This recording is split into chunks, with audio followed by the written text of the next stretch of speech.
Chị có gì rõ là Ồ, quý rau à, mi tu có một đá chi à. chị anh nói để có hai cái cột thả ít tôi lòng có mong bò là cũng chia to ít tôi nhớ tìm bò là Ồ, có thả lại tu bây giờ. Nữ anh nhung gì bị chơi xong.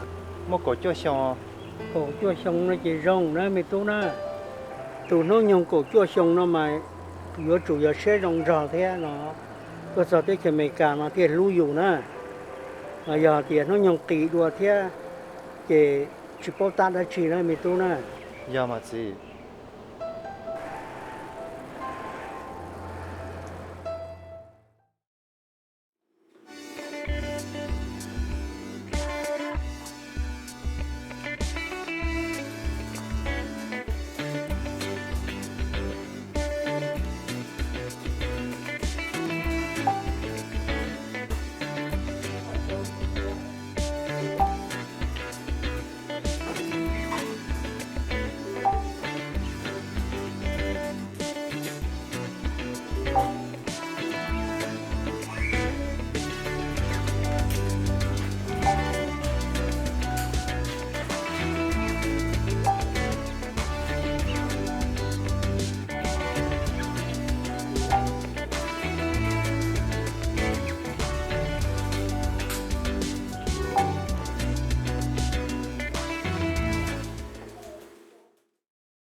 chị tôi lòng có của ai khi có anh nói in đấy của chị thả nữa là chơi của mình thì đó lòng có mong bị cả sao Ồ, giờ lên đó bây giờ.